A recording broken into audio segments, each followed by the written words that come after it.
ഈ ഇവിടെ വന്ന് പ്രസംഗിച്ചത് എന്താണ്? CM മടവൂരിനെ വിളിച്ച് തേടുന്ന പദ്യങ്ങൾ നമ്മൾ കേൾപ്പിച്ചപ്പോ പേരോട് മുസ്ലിയാർ പറയുന്നു, ഞങ്ങൾ CM-നെ വിളിക്കുന്നത് CM രക്ഷിക്കും എന്ന നിലക്കല്ല, പിന്നെയോ സുഖപ്പെടുത്താൻ ദുആ ചെയ്യണേ എന്നാണ് അതിന്റെ ഉദ്ദേശം എന്ന് പേരോട് പറയുന്നത് നിങ്ങളൊന്ന് കേൾക്കുക. രോഗം സുഖപ്പെടുത്താൻ അല്ലാഹുവിനല്ലേ കഴിയൂ. അപ്പൊ പിന്നെ ഒരു ഡോക്ടറോടോ ഒരു നബിയോടോ ഒരു വലിയനോടോ ഒരു മഹാനോടോ സുഖപ്പെടുത്തണേ എന്ന് പറഞ്ഞാൽ ഒരു മുസ്ലിം പറഞ്ഞാൽ അതിന്റെ അർത്ഥം സുഖപ്പെടാൻ വേണ്ടി കാരണമായി പ്രവർത്തിക്കണേ എന്നല്ലേ? അപ്പൊ അതിന്റെ മാനെന്താണ്? മടവൂർ ശൈഖേ എന്റെ രോഗം മാറാൻ ദ്വാരക്കണേ എന്നല്ലേ? സാധാരണയല്ലേ ഡോക്ടറോട് പോയിട്ട് ഒരാൾ പറയുന്നത് എന്റെ രോഗം ഒന്ന് മാറ്റി തന്നെ ഡോക്ടറെ, പോയി കാഫറാവോ? അള്ളയാണ് സുഖപ്പെടുത്തുന്നെങ്കിലും ഡോക്ടറെ സുഖപ്പെടുത്തണേ എന്ന് മുസ്ലിം പറഞ്ഞാൽ അതിന്റെ അർത്ഥം എല്ലാവർക്കും അറിയാം, സുഖപ്പെടാൻ വേണ്ടി മരുന്ന് തരണേ എന്നാണ്. മഹാന്മാരോട് പറഞ്ഞാൽ പ്രാർത്ഥിക്കണേ എന്നാണ്. വാചകത്തിന്റെ അർത്ഥം എന്തേ മൗലവി മനസ്സിലാക്കാതെ പോയത്? വാചകത്തിന്റെ അർത്ഥം എന്തേ മനസ്സിലാക്കാതെ പോയത്? അപ്പൊ ഞങ്ങൾ ഇങ്ങനെ ചോദിക്കുമ്പോ അതിന്റെ ഉദ്ദേശം എന്താണ്? സുഖപ്പെടുത്തണേ എന്നല്ല, സുഖപ്പെടുത്താൻ നിങ്ങൾ കാരണക്കാരാവണം, അത്രയേ ഉള്ളൂ. അതിന് നിങ്ങൾ വേണ്ടത് ചെയ്യണം, അഥവാ ദുആ ചെയ്യണം എന്നേ ഞങ്ങൾ ഉദ്ദേശിച്ചിട്ടുള്ളൂ. ഇത് പറഞ്ഞപ്പോ കഴിഞ്ഞ പ്രഭാഷണത്തിൽ ഞാൻ ചോദിച്ചു, നിങ്ങളുടെ നയം മാറിയോ? ഇതുവരെ അങ്ങനെയല്ലല്ലോ നിങ്ങൾ പറഞ്ഞിരുന്നത്, നേരിട്ട് സഹായിക്കും, അള്ളാഹു കൊടുത്ത കഴിവ് കൊണ്ട് നേരിട്ട് തന്നെ അവർ സഹായിക്കും, അതിനുള്ള കഴിവുകളൊക്കെ അള്ളാഹു അവർക്ക് അഡ്വാൻസ് ആയി കൊടുത്തിരിക്കുകയാണ്, അവർ ഞങ്ങളെ സഹായിക്കും രക്ഷിക്കും എന്ന് തന്നെയാണ് നിങ്ങൾ പറഞ്ഞിരുന്നത്. എന്തേ ഇപ്പോൾ നിങ്ങൾക്ക് മാറ്റമുണ്ടായോ? നാദാപുരത്ത് പ്രസംഗ പരിപാടികൾ തുടങ്ങി, ഇത് മുന്നേറുമ്പോ മാറ്റങ്ങൾ ഉണ്ടാകുന്നുണ്ടോ എന്ന ഈ ഉള്ളവന്റെ ചോദ്യം ഓർമ്മ പുതുക്കാൻ വേണ്ടി അതുകൂടി ഒന്ന് കേൾപ്പിക്കുകയാണ്. വാചകത്തിന്റെ അർത്ഥം മനസ്സിലാക്കാതെ പോയി. എന്ത്? എന്റെ മറവുകളെല്ലാം നീക്കി ശിഫ തരുവീരേ, എന്റെ രോഗം സുഖപ്പെടുത്തണേ എന്ന് മടവൂർ ശൈഖിനോട് വിളിച്ച് പ്രാർത്ഥിക്കുന്നത് ഏതുപോലെയാണ്? നാദാപുരത്ത് അങ്ങാടിയിൽ പോയിട്ട് ഡോക്ടർ എന്ന ബോർഡ് വെച്ചിട്ടിരിക്കുന്ന ഡോക്ടറോട് പോയിട്ട് എനിക്ക് നിങ്ങളൊന്ന് എന്റെ പനിയൊന്ന് സുഖപ്പെടുത്തി തരണം എന്ന് പറയും പോലെയാണ്. എങ്ങനെയുണ്ട്? ഡോക്ടറോട് പറയും പോലെയാണോ ഈ വിളിച്ചു പ്രാർത്ഥന? ഡോക്ടറോട് ചോദിക്കുമ്പോൾ ഡോക്ടർ മരുന്ന് കുറിച്ചു കൊടുക്കാനല്ലേ? മടവൂർ ശൈഖ് എന്ന് പറയുമ്പോൾ എന്താ ഉദ്ദേശം? മടവൂർ ശൈഖ് ഇപ്പൊ വരും, സ്റ്റെറസ്കോപ്പും വെച്ച് സിറിഞ്ചുമായിട്ട് ഇപ്പൊ ഇറങ്ങും, ഇപ്പൊ എനിക്കൊരു ഇഞ്ചക്ഷൻ വെച്ച് തരും, മരുന്ന് തരും എന്ന് വിചാരിച്ചിട്ടാ ആണോ? മടവൂർ ശൈഖ് ഇപ്പൊ ഞാൻ പറഞ്ഞത് കേട്ടു, അറ്റമില്ലാത്ത കേൾവിയുണ്ട്, കാഴ്ചയുണ്ട്, ഞാൻ പറയുന്നത് കേൾക്കുന്നുണ്ട്, അറിയുന്നുണ്ട്, അള്ളാഹു അതിന് കഴിവ് കൊടുത്തിട്ടുണ്ട്, അതുകൊണ്ട് എന്നെ സഹായിക്കും നേരിട്ട് എന്നാ. ഇപ്പൊ എന്തേ വാദം പോയോ പേരോടെ? ഇപ്പൊ പറയുന്നെന്താ അറിയോ? മടവൂർ ശൈഖ് എന്ന് വിളിച്ചാല് അതിന്റെ അർത്ഥം എന്താ? മടവൂർ ശൈഖിനോട് രോഗം സുഖപ്പെടുത്താൻ പറഞ്ഞാല് രോഗം സുഖപ്പെടുത്തി തരണേനല്ല, പിന്നെന്താ? എന്റെ രോഗം സുഖപ്പെടുത്താൻ നിങ്ങളൊന്ന് അള്ളാഹുവോട് പ്രാർത്ഥിക്കണേനാണ്. ഓ, അപ്പൊ അങ്ങനെയോ? ഇപ്പൊ അങ്ങനെയായി മാറിയോ സുഹൃത്തുക്കളെ? അങ്ങനെയായി മാറിയോ? പ്രാർത്ഥിക്കണേന്ന് മടവൂർ ശൈഖിനോട് പറഞ്ഞാലും തെറ്റല്ലേ? മടവൂർ ശൈഖേ, നിങ്ങളൊന്ന് മടവൂർ ശൈഖേ എന്ന് വിളിക്കുമ്പോൾ ഒരാളെ ഉദ്ദേശം എന്താണ്? ശരിക്കും ശ്രദ്ധിച്ചോ ഈ തെറ്റിദ്ധരിപ്പിക്കലേ? മടവൂർ ശൈഖേ എന്നെ രക്ഷിക്കണേ, എന്റെ രോഗം സുഖപ്പെടുത്തണേ എന്ന് പറഞ്ഞാൽ ഒരാൾ അതുകൊണ്ട് വിചാരിക്കണത് മടവൂർ ശൈഖ് രോഗമൊന്നും സുഖപ്പെടുത്തൂല, അള്ളാഹുവോട് നിങ്ങളൊന്ന് പ്രാർത്ഥിക്കണേന്നാ പറഞ്ഞത്. അങ്ങനെ വിശ്വസിച്ച് വിളിച്ചാലും ശിർക്ക് തന്നെയാണ്, അതും പാടില്ല. പക്ഷെ നിങ്ങൾ അതുകൊണ്ട് മാത്രമല്ലല്ലോ, നിങ്ങളുടെ വിശ്വാസം എന്താണ്? നിങ്ങൾ പണ്ടൊക്കെ പറഞ്ഞത് എന്താണ്? മടവൂർ ശൈഖ് സ്വന്തം തന്നെ സുഖപ്പെടുത്തും. എങ്ങനെ സ്വന്തം? അള്ളാഹു കൊടുത്ത കഴിവുകൊണ്ട്.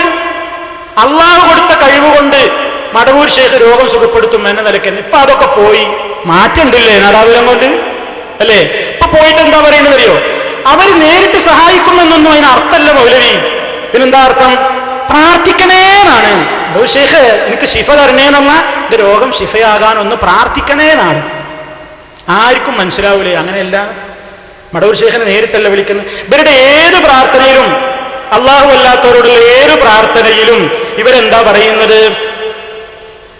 അള്ളാഹു അല്ലാത്തവരോട് ചോദിക്കുക തന്നെയാണ്, അവരിൽ നിന്ന് തന്നെ സഹായം കിട്ടാൻ വേണ്ടിയിട്ടാണ്. ശ്രദ്ധിച്ചല്ലോ, ഇത് കഴിഞ്ഞ പ്രഭാഷണത്തിൽ നമ്മൾ പറഞ്ഞതാണ്.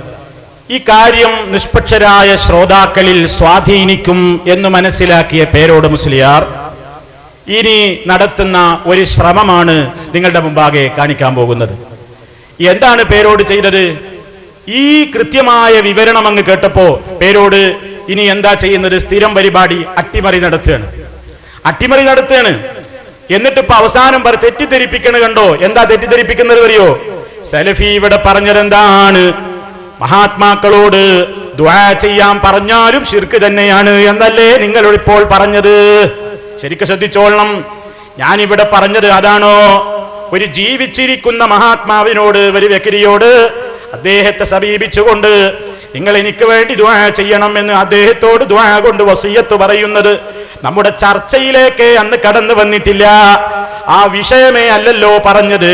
കാരണം ആ പ്രസംഗം ശ്രദ്ധിച്ചിട്ടുള്ള എന്റെ ബഹുമാന്യരായ മുഴുവൻ സഹോദരീ സഹോദരങ്ങൾക്കും അറിയില്ലേ, ഞാൻ ഈ വിവരണങ്ങളൊക്കെ നടത്തിയത് ഇവര് CM മടവൂരിനെയും എർവാടിയിലെ ഇബ്രാഹിം ബാദുഷയെയും അതുപോലെ തന്നെ അജ്മീർ മൊഹീനുദ്ദീൻ ചിശ്തിയെയും ഒക്കെ വിളിച്ചു തേടുന്ന പദ്യങ്ങളുടെ അപകടങ്ങളെ വിവരിച്ചുകൊണ്ട് സംസാരിക്കുന്ന ആ സന്ദർഭത്തിലാണ് ഞാൻ പറഞ്ഞത്, നിങ്ങൾ CMനെ വിളിച്ചുകൊണ്ട് മറവുകളെല്ലാം നീട്ടി ശിഫ തരുവീരേ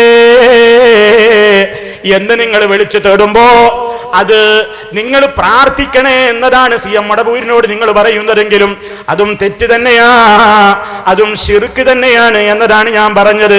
അത് മരണപ്പെട്ടു പോയ ഇയാളെ വിളിച്ചുകൊണ്ട് ദുആ ചെയ്യുന്ന സന്ദർഭത്തിൽ അതിനെ സംബന്ധിച്ച് വിവരിച്ചു കൊണ്ടിരിക്കുമ്പോഴാണ് ഞാൻ പറഞ്ഞത് എന്ന് മലയാളം അറിയാവുന്ന സർവ്വ ശ്രോതാക്കളും കേട്ടതല്ലേ.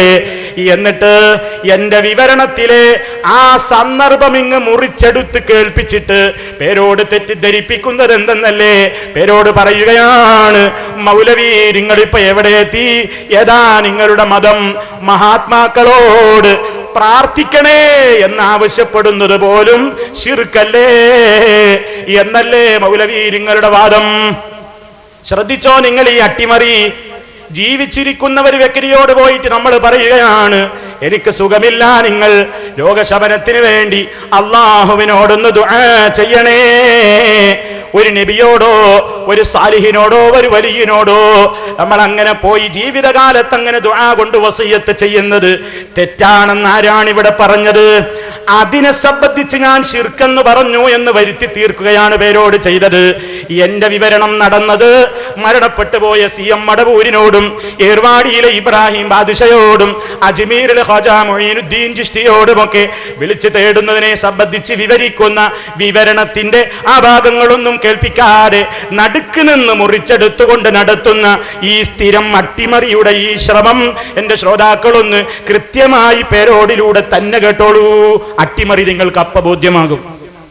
മഹാന്മാരോട് ദ്വാരക്കാൻ പറഞ്ഞാലും അത് ശിർക്കാണ് എന്നല്ലേ ഹുസൈൻ മൗലവി പറഞ്ഞത്? മൗലവി അള്ളാന്റെ പേരിൽ പച്ചക്കള്ളം പറഞ്ഞതല്ലേ, ഇസ്ലാം ദീനിന്റെ പേരിൽ പച്ചക്കള്ളം പറഞ്ഞതല്ലേ, നിങ്ങൾ എന്റെ പേരിലും പച്ചക്കള്ളം പറഞ്ഞതല്ലേ. ഞാനങ്ങനെ പറഞ്ഞിട്ടുണ്ടോ? ഞാനങ്ങനെ പറഞ്ഞിട്ടുണ്ടോ?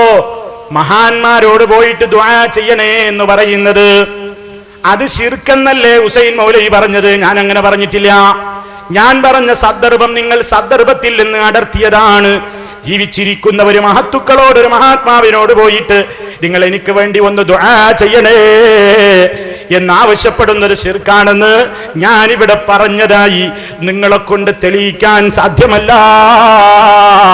അള്ളാഹുവിനെ ഭയപ്പെടുന്നുവെങ്കിൽ നിങ്ങളൊന്ന് ചിന്തിക്കൂ, ഞാൻ ഹുസൈൻ മൗലവിയെ പറ്റി പറഞ്ഞത് ശരിയായി പോയോ അതോ ഞാൻ പറഞ്ഞത് കളവായില്ലേ എന്ന് നിങ്ങളൊന്ന് ചിന്തിച്ചു നോക്കണം. എന്റെ പ്രിയപ്പെട്ട സഹോദരന്മാരെ, തർക്കമില്ലാത്ത ഒരു വിഷയമല്ലേ പേരോട് ഇവിടെ എടുത്തിട്ടത്. മഹാനായ നബി സല്ലല്ലാഹു അലൈഹി വസല്ലമിന്റെ കാലത്ത്, അവിടുന്ന് ജീവിച്ചിരിക്കുന്ന കാലത്ത് മഹത്തുക്കളായ സ്വഹാബിമാർ വ്യത്യസ്തങ്ങളായ പ്രശ്നങ്ങൾക്ക് വേണ്ടി നബി സല്ലല്ലാഹു അലൈഹി വസല്ലമിനെ അവർ സമീപിക്കുന്നു. റസൂൽ സല്ലല്ലാഹു അലൈഹി വസല്ലമിനോട് അവർ ദുആ കൊണ്ട് വസിയത്ത് ചെയ്യുന്നു. മഴയ്ക്ക് വേണ്ടി മഴയ്ക്ക് ക്ഷാമം നേരിട്ട ഒരു സന്ദർഭം എല്ലാ ആളുകൾക്കും അറിയാവുന്ന